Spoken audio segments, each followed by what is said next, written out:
what we're going to talk about today a little bit is a 88 roller grinder. There's lots of different ways to do roller grinders. This right here is one right here has been made by Gump. Gump is the original manufacturer of the modern roller grinder. Since the time when Gump designed all these, they've been brought out by another company. They continue to market basically the same thing over the years.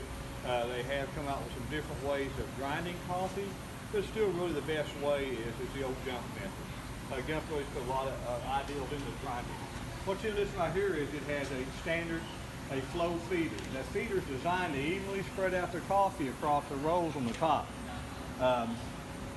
Since then there's been an option to put a power feeder on it. If you put a power feeder on it, what can happen then is it has a little motor and a wheel on it. It forces the coffee down into the cracker section.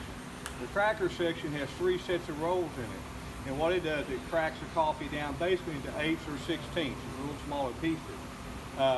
Another improvement that has been done is they got rid of the cracker section, went to just a 2-roll section.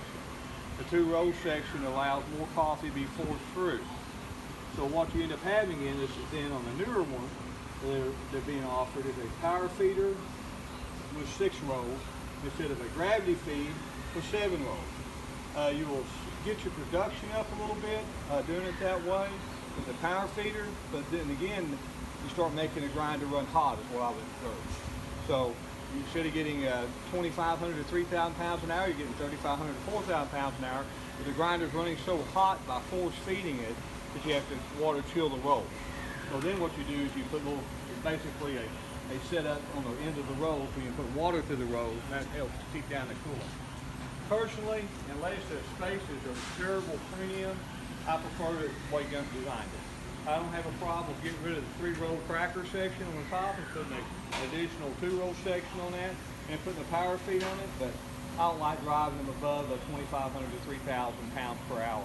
That way everything runs nice and smooth. It prevents the complication of chillers and water cooling and different things like that.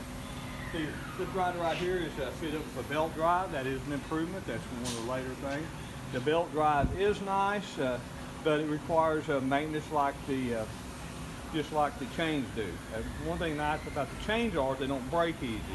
For a belt drive, if you do not start it up correctly or jams, it will break the belt, and the belts run almost $1,000 a piece.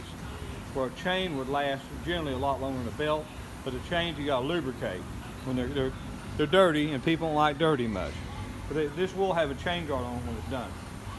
One of the things that's been happening over the years too is soft starts and speed drives.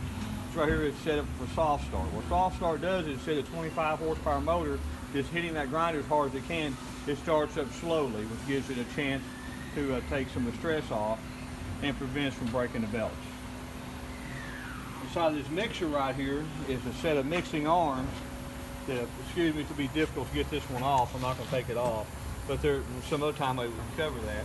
There's a set of mixing arms in here, or mixer in here with some what we call kind of hammer paddles or blade paddles. And what it does is it basically, I like their name, floating, flavor, granulizer. But what it basically does is it feeds the chafe. Chafe comes off the bean. The inner part of the bean has a little few particles of chafe in it. You grind a bean, that chafe comes out and it likes to get on top of the coffee. And you see that on the coffee a lot if you use a blade grinder. If you use a roller grinder, this mixer section, what does the trick, it feeds that chafe into the coffee to the point that the chafe gets coffee oils on it. It no longer looks like a floating powder or a dust on top of the coffee any longer. You get a lot better looking, more harmonized product is what they call it. And the customers a lot of times are trained to look for this.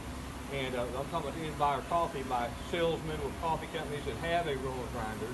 They use against salesmen from companies that do not have roller grinders. They'll point out, oh, they're throwing their trash in the coffee, when really they're not. The roller grinder is taking care of the dust and beating it into the coffee. So anyway, just a little bit on roller grinders. I think if you're grinding more than 5,000 pounds a week, you really should have a roller grinder. There's lots of different sizes available. Please remember us, we build new ones, and also we offer reconditioned ones along with a head exchange service. Anyway, thank you very much. Dan Jolliffe, Roaster to Change, U.S. Roaster Corp. The soft start, here it is an example.